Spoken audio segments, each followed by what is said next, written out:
Alors après avoir décrypté les divers acronymes plus ou moins compréhensibles, et j'espère qu'on va vous aider à les décoder, de chaque organisme qui intervient dans le cadre des situations de handicap au travail, maintenant on va essayer de vous expliquer comment ça s'articule concrètement quand vous êtes confronté à un moment de votre vie dans l'entreprise, en tant que représentant du personnel ou en tant que salarié même, à une situation de handicap. Alors j'ai pour ce faire Maria Rousseau de Cap Emploi, Jean-François Chireux de la GFIP et Jérémy Gattuso du SAMET. Alors je vais poser la première question à la GFIP puisque quand on parle à tous les intervenants, la pièce centrale du dispositif, c'est la GFIP.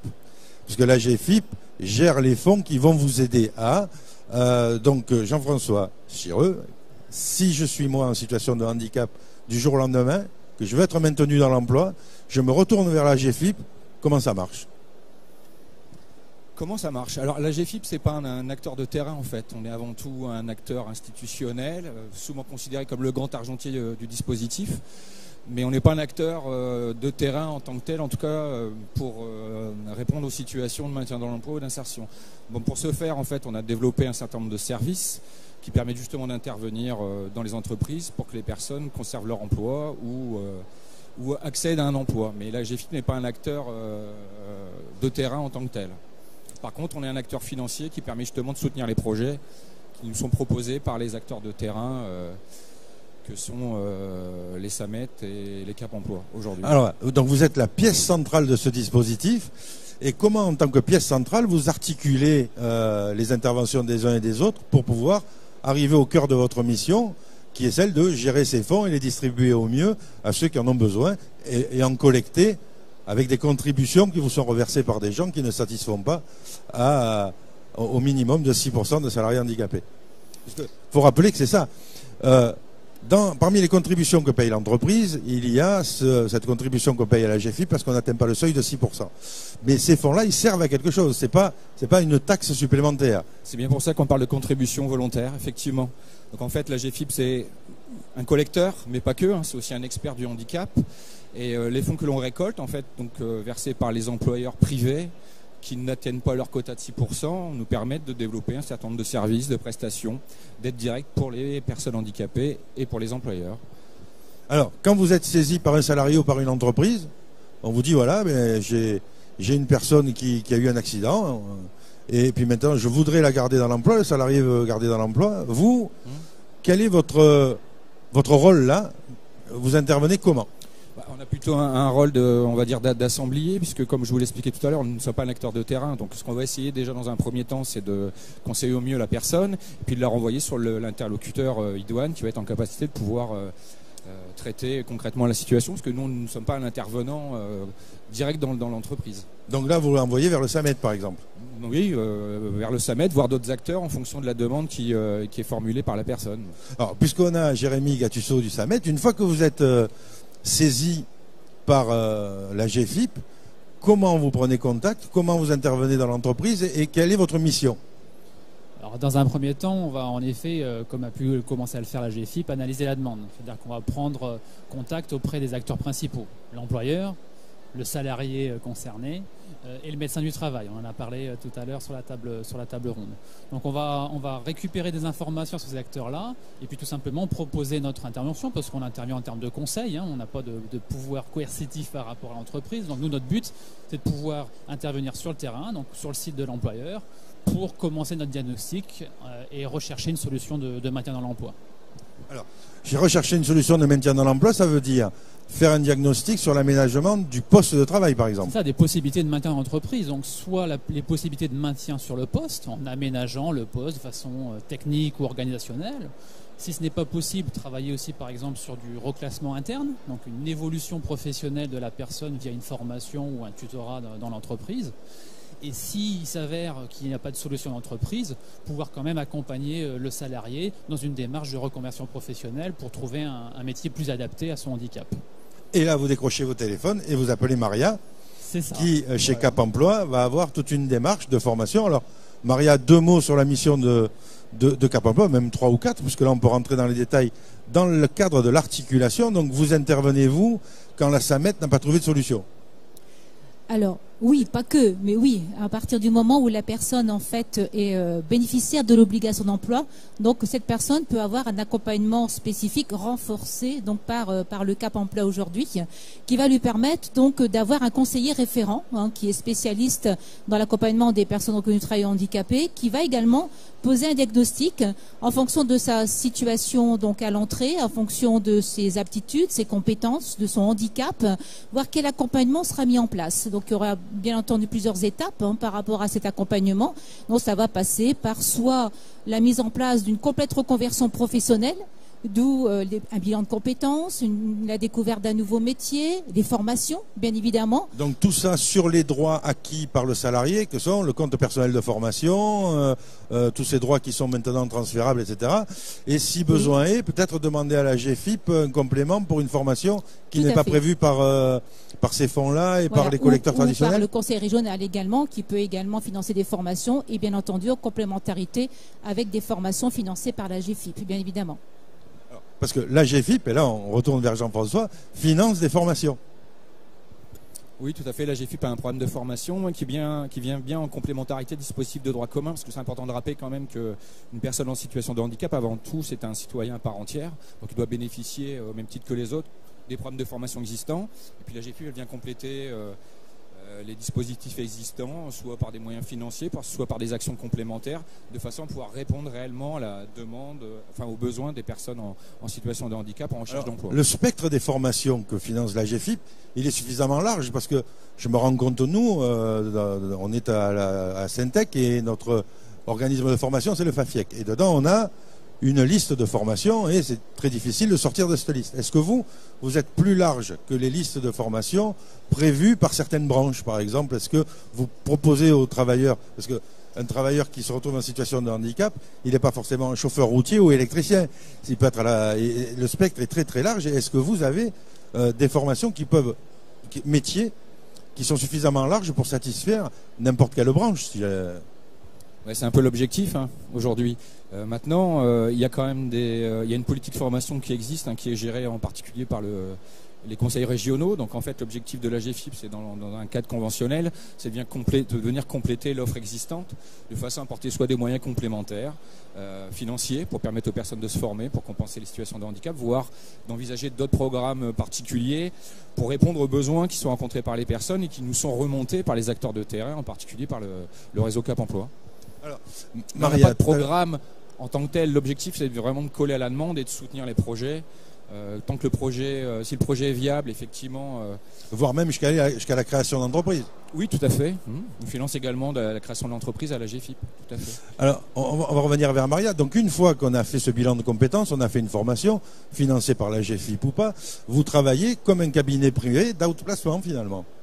Alors, en fait, à partir du moment, où la personne est formée, est opérationnelle et donc est dans une recherche active, je dirais, à l'emploi, il y aura également un accompagnement complémentaire par des chargeurs de la entreprise qui, elles, donc, vont sensibiliser, accompagner, conseiller donc les employeurs, qu'ils soient privés ou publics, pour pouvoir justement réussir l'intégration des personnes qui sont en difficulté et qui sont dans cette recherche d'emploi. Donc il y a tout accompagnement spécifique, des actions qui sont menées, des appuis de candidature. Nous mettons également en place donc des job dating, des speed recruit. Nous participons à différents forums pour emplois spécifiques pour réussir à faire le lien entre la personne que nous accompagnons et l'employeur. Réussir surtout à les mettre en relation pour qu'ils puissent justement avoir la chance d'obtenir un contrat de travail. Alors, est-ce qu'il y a un réseau de collecte d'offres d'emploi que les salariés en situation de handicap pourraient consulter pour trouver un travail plus facilement? Alors, tout à l'heure, j'évoquais l'Association des paralysés de France qui a ce type de service. Est-ce que vous, Cap Emploi, avez une vision de tout ce qui existe pour le conseiller aux gens que vous accompagnez? Alors, bien entendu, il y a différents sites qui existent spécifiques donc d'emploi, même le Pôle emploi, bien évidemment, puisque les personnes, même s'ils sont accompagnés par le Cap Emploi, ont la possibilité d'accéder toujours aux offres d'emploi, bien évidemment, du Pôle emploi. À notre niveau, nous avons mis également en place ce qu'on appelle la Job Board, en fait, ce qui nous permet au niveau de notre site de diffuser des offres en ligne. Il y a d'autres sites également spécialisés qui existent, mais c'est surtout également le terrain, hein, c'est-à-dire la prospection et les différentes interventions auprès des employeurs qui vont nous faire récolter des offres d'emploi. Alors, est-ce qu'il n'y a pas une difficulté supplémentaire quand on se retrouve en face d'un salarié qui a eu un accident et qui déclaré inapte par la médecine du travail, ce qu'on vient d'évoquer avec Philippe, qui donc se retrouve licencié? Est-ce que le remettre sur le chemin de l'emploi ne nécessite pas de la part de son conseiller, en plus des compétences du conseiller de Pôle emploi, des compétences de quasi-psychothérapeute pour le maintenir à flot et le mettre dans un esprit où il y a une dynamique vers l'emploi et pas subir et être préparé d'ores et déjà à l'échec? Oh non, mais tout à fait. En fait, très souvent, malheureusement, je dirais que les conseillers doivent d'abord accompagner les personnes qui arrivent au sein de notre structure de pouvoir faire le deuil de leur ancien métier. Hein, donc ça arrive très très souvent, malheureusement. Alors, bien évidemment, on ne travaille pas seul. Hein, on travaille donc avec plusieurs structures et plusieurs donc partenaires qui sont spécialisés sur divers accompagnements et spécialisés également, par rapport à différentes pathologies. Hein. Donc, nous pouvons solliciter ces partenaires lorsque nous en avons besoin. Alors, admettons que vous détectiez un problème psychologique fort entraînant un blocage du salarié dans un entretien. Quel est le spécialiste que vous contactez? Comment ça fonctionne là? Comment moi, si je suis dans cette situation, je peux vous dire, ou comment vous pouvez détecter que j'ai besoin de cette intervention, et comment vous mettez en place la procédure qui va me permettre d'être aidé là-dedans? Alors, si c'est juste un blocage par rapport à un entretien d'embauche, nous avons mis également en place des ateliers spécifiques, justement, qui nous permettent de faire des simulations d'entretien d'embauche, soit donc avec l'aide de conseillers spécialisés par rapport à une spécificité du handicap, et nous sollicitons également des employeurs, voilà, qui sont là justement pour nous aider, pour nous accompagner, qui peuvent également donc rencontrer ces personnes, les aider, les aiguiller et également les conseiller. Et si la pathologie est plus lourde, type dépressif, et que je n'arrive pas à aller sur ce rendez-vous qui va me permettre de retrouver du travail parce que j'ai été miné par, d'une part ce handicap et d'autre part la perte de mon emploi, donc double peine. Alors là, vous avez aussi une assistance médicale si besoin est, ou une préconisation que vous faites, et comment ça, parce qu'il faut avoir du tact aussi dans ces cas-là. Oui, bien évidemment, mais les conseillers, donc de toute façon, peuvent solliciter les médecins du travail, hein, puisque les Cap Emploi ont signé des conventions avec les différents médecins du travail du territoire, et donc à n'importe quel moment, les conseillers peuvent préconiser une visite médicale. Alors, ce qui est intéressant sur ces petites vidéos qu'on fait, c'est qu'on redécouvre, on découvre déjà le rôle de l'AGFIP, du SAMET, etc., qui sont des acronymes un peu obscurs, mais on refait surface le rôle du médecin du travail, ce rôle central qui est trop souvent ignoré, que les salariés n'utilisent pas, sauf quand ils ont la chance d'être dans une petite zone industrielle où on se rencontre, on se croise. Mais donc le médecin du travail, c'est aussi un acteur central pour vous. Alors, l'AGFIP ou la SAMET, comment vous les contactez et que leur demandez-vous? Peut-être Jean-François. En fait, plusieurs niveaux de réponse. Hein. On a des collaborations, je ne vais pas dire quotidiennes, mais au moins mensuelles avec les médecins du travail dans le cadre des dispositifs qui existent déjà aujourd'hui, qui sont mis en place dans le cadre de la loi santé-travail, par exemple. Hein. Donc là, c'est plutôt une collaboration globale pour faire avancer les choses. Après, au quotidien, c'est plus en fonction des situations pour lesquelles nous sommes sollicités dans le cadre de demandes de financement. Parce que systématiquement, pour nous, le médecin du travail est un acteur pivot, que ce soit dans le cadre de l'intégration ou dans le cadre du maintien dans l'emploi. Donc en fait, c'est effectivement un acteur incontournable qui n'est pas toujours disponible, effectivement, comme vous l'avez évoqué tout à l'heure. Mais qui est malgré tout un levier essentiel pour faire...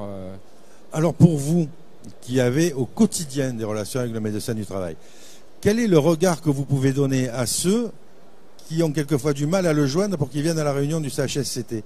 Est-ce que vous pouvez expliquer quelquefois ce manque de disponibilité? Est-ce que vous pensez que les médecins du travail ont les moyens de leur mission?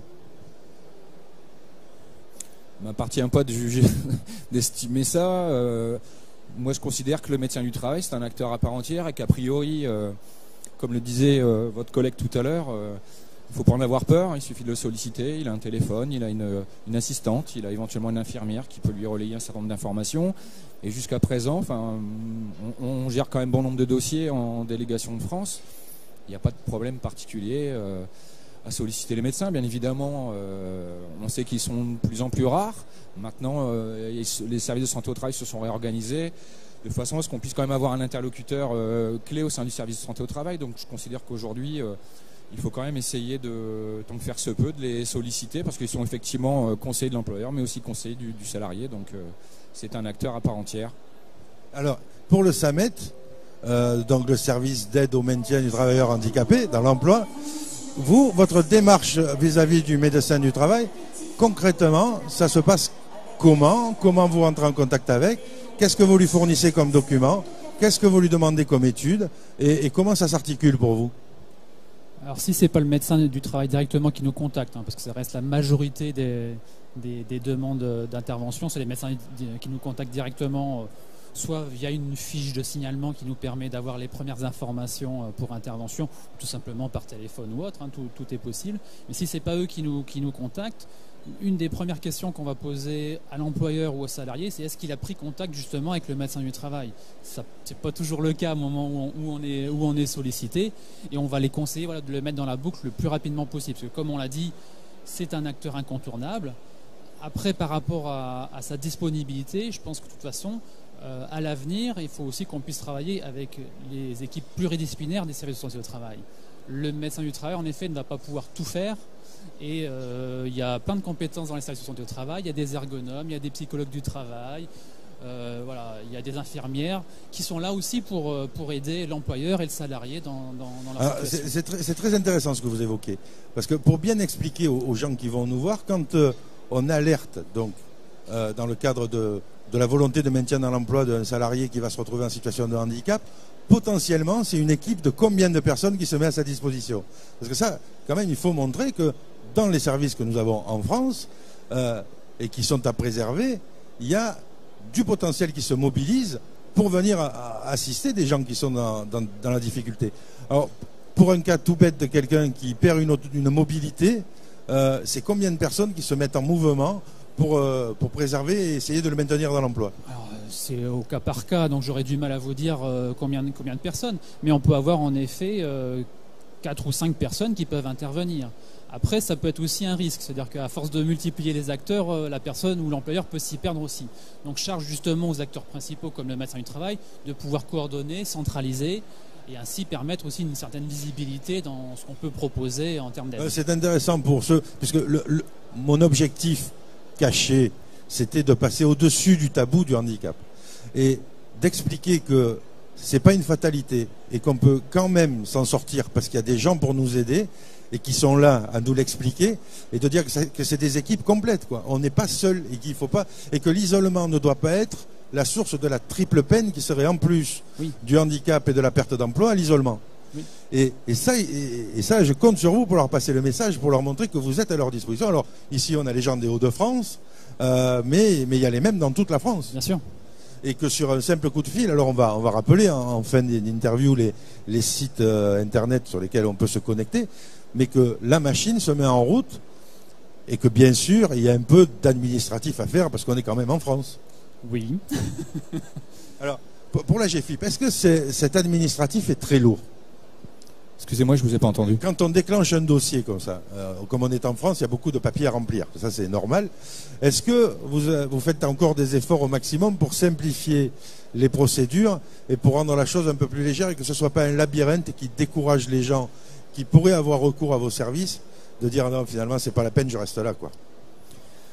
Bien évidemment, on essaye de faire en sorte de ne pas complexifier les démarches administratives. Bon, c'est pas toujours possible, mais tant que faire se peut, on le fait. Notamment, un certain nombre d'aides qui sont mobilisées par nos réseaux de prescripteurs qui se mobilisent très rapidement et qui sont financés de façon aussi très rapide. Par contre, en fonction des situations, il peut y avoir quand même... on est en France, donc on ne va pas se réinventer malheureusement, la prescrit est là. Mais bon, le choc de simplification, il a aussi cours à la GFIP, puisqu'il y a un travail de fond actuellement pour revoir notre programme d'intervention, pour justement simplifier l'accès aux aides pour les salariés, pour les employeurs. Donc c'est quelque chose qu'on a en conscience et sur lequel on travaille au quotidien pour vous rassurer. Est-ce que vous êtes aussi sur le tout numérique? Parce que moi j'aime bien alerter ces organismes qui se mettent sur le tout numérique et surtout les sensibiliser sur le fait qu'il y a en France des gens qui n'ont pas la fibre et qui n'ont pas le haut débit. Et que le tout numérique peut être un sacré handicap. Parce que vous aussi, vous parlez les deux langues, le e-formulaire et le formulaire encore papier avec le bon dossier qu'on vient de vous remettre. On n'en est pas encore là aujourd'hui à la GFIP, on aime encore beaucoup le papier. Vous parlez déjà la langue universelle que tout le monde peut comprendre. Exactement. Alors c'est pas toujours très pratique parce qu'en termes de réactivité, je pense qu'on aurait aussi grand intérêt à s'intéresser à la digitalisation. D'ailleurs, c'est aussi dans nos ambitions de faire en sorte qu'on puisse nous solliciter par d'autres moyens que par le biais d'un dossier cartonné. C'est pas pour tout de suite parce qu'effectivement c'est un travail de fond. On va par contre, je pense d'ici quelques temps peut-être s'intéresser aussi aux initiatives de nos camarades de l'État qui travaillent aussi sur le sujet pour essayer d'expérimenter peut-être des choses. Mais pour l'instant on est encore old school. Beaucoup de carton, beaucoup de papier. Vous savez, le papier, c'est l'espéranto du langage administratif. C'est celui que tout le monde est supposé comprendre. Est-ce que chez vous, chez Cap Emploi, vous n'êtes pas tombé, comme Pôle emploi d'ailleurs, dans le tout numérique? Et est-ce que si on est au fin fond d'une campagne en difficulté et qu'on n'a pas encore la chance d'avoir la fibre ou le haut débit, on peut quand même remplir les fonctions administratives, remplir les dossiers et vous contacter? Bien sûr, sans aucun problème. Bien évidemment, non, on n'est pas du tout encore à le numérique. Nous utilisons également donc des dossiers papier et de toute façon, l'ensemble des dossiers de demande d'intervention auprès de la GFIP sont des dossiers papier cartonnés pour certains. Donc non, il n'y a aucun souci. De toute façon, même si une personne, parce que malheureusement, je dirais, il arrive encore que des personnes n'ont même pas d'ordinateur chez eux. Non, voilà, donc même pour candidater, pour nous contacter par mail, pour eux, c'est vraiment la galère. Et donc, ils peuvent venir directement et on va les aider sur place, on va les accompagner. Si vous pouviez expliquer ça à l'URSSAF des Bouches-du-Rhône, ça serait parfait. Parce qu'eux, ils sont sur le tout numérique, on ne peut plus leur écrire. Si vous aviez un conseil à donner à nos visionnautes, représentants du personnel, salariés ou personnes qui vont se retrouver en situation de handicap, qu'est-ce que vous leur diriez pour qu'ils vous contactent et ils viennent enclencher une procédure pour leur dire que c'est pas compliqué, pour leur dire qu'il y ait de la prévention? Quel conseil vous donneriez? Un conseil chacun. Alors, à mon niveau, je dirais surtout n'hésitez pas, bien évidemment. Une personne qui est bénéficiaire de l'obligation d'emploi peut avoir, il n'y a aucune obligation, bien évidemment, mais peut avoir cette possibilité d'être accompagnée par un conseiller spécialiste et spécifique. Ça ne peut être qu'un plus. Donc, une personne qui est inscrite au Pôle emploi peut avoir cet accompagnement spécifique Cap emploi à aujourd'hui, ou par un organisme spécialisé, je dirais, dans l'accompagnement. Voilà, ce n'est qu'un plus, il faut absolument le faire. Il peut y avoir donc des avantages, il peut y avoir donc des priorités par rapport à certaines démarches. Donc n'hésitez pas, on est là surtout pour parler de compétences, moins de handicap. Bien évidemment, on fera en sorte qu'il n'y a aucune contre-indication et que le projet professionnel soit surtout en adéquation avec le handicap de la personne. Ou peut-être que le projet professionnel passe devant le handicap, parce que quand on a un projet, quelquefois, on savait pas que c'était impossible, c'est pour ça qu'on l'a fait. Mais tout à fait, on en parle de toute façon depuis tout à l'heure. Maintenant, à partir du moment où le handicap est compensé, le poste est aménagé, il est adapté, c'est un travailleur, c'est un salarié comme tout autre salarié. Alors Jean-François, un conseil peut-être à un employeur qui reculerait devant la demande d'une aide à la GFIP pour maintenir quelqu'un dans l'emploi et qui soumettrait un de ses salariés à la double peine, qu'est-ce que vous lui diriez à cet employeur-là? Qu'est-ce que je pourrais lui dire? Beaucoup de choses. Ce que je pourrais lui dire, c'est qu'effectivement, il y a un cadre légal qui l'oblige aussi à faire le nécessaire pour répondre à son obligation d'emploi. Et finalement, c'est pas une si grande difficulté que ça. Et puis que le fait de maintenir dans l'emploi des personnes en situation de handicap, ça enrichit aussi le collectif. C'est ce qu'on a évoqué tout à l'heure. C'est un minimum de civisme surtout. Pardon? C'est un minimum de civisme. Oui, tout à fait. et que il n'est pas seul, l'employeur. Il a des acteurs financiers, il a des prestataires autour de lui, il a des opérateurs de terrain qui sont là aussi pour l'accompagner. Il n'est pas seul. Le salarié n'est pas seul, donc finalement, comme tout le monde est bien accompagné, la solution est facile à trouver, donc il faut qu'il la mette en place. Oui, mais ce serait bien que les employeurs, plutôt que de devenir contributeurs, ils deviennent allocataires. Ça voudrait dire, non, mais ça voudrait dire tout simplement qu'il y a un vrai effort d'embauche de salariés en situation de handicap et qu'on ne laisse pas des gens sur le bord de la route parce qu'ils ont un handicap. C'est ça que ça voudrait dire. Pour moi, c'est pas la fin de la GFIP puisqu'ils ne percevraient plus les contributions, mais c'est le début de l'insertion dans le milieu commun de salariés handicapés ou personnes en recherche d'emploi. Oui, mais je pense après, je comprends que vous ayez un discours de militant, mais notre pratique quotidienne avec les employeurs, elle nous apprend quand même quelque chose, c'est que souvent c'est par méconnaissance en fait qu'ils ne mettent pas de choses en place. Un chef d'entreprise, un chef d'entreprise qui gère une petite PME de 25 salariés ou 30 salariés, il a tellement de choses à gérer, on a parlé tout à l'heure de la lourdeur administrative française, qu'effectivement ça lui passe un peu à côté de l'esprit, et que bien souvent il n'a pas bien conscience que des solutions existent, que des compétences existent, que des solutions techniques peuvent permettre aussi de compenser les situations de handicap dans l'entreprise et de lui permettre de répondre à son obligation d'emploi. Donc je pense que généralement quand même c'est plutôt par méconnaissance, par manque de temps. Donc c'est plutôt le conseil, c'est plutôt que les chefs d'entreprise s'ouvrent le champ des possibles. Il y a des acteurs, il y a des moyens et en fait il suffit d'un petit peu de volonté, je pense qu'on y arrive. Alors et avec Jérémy, on peut dire à un employeur, puisque c'est le message à l'employeur, que quand on veut aménager des postes ou qu'on veut aménager quelque chose dans ces locaux, c'est pas la peine de faire venir des cabinets d'architectes très chers, mais qu'on a des services qui sont les vôtres, qui sont professionnels, qui sont des ergonomes et qui peuvent aider. Oui, on accompagne sur l'ingénierie du projet. Par exemple, en effet, l'aménagement du poste de travail. Donc, c'est-à-dire que dans notre intervention, on va pouvoir établir un diagnostic, préconiser des aménagements qui soient techniques, organisationnels, et les aider aussi à les mettre en œuvre, c'est-à-dire contacter des fournisseurs, faire des essais de matériel si on est sur du matériel adapté pour la personne, et voir les possibilités de financement. Donc c'est vraiment un accompagnement du début à la fin au niveau de l'employeur.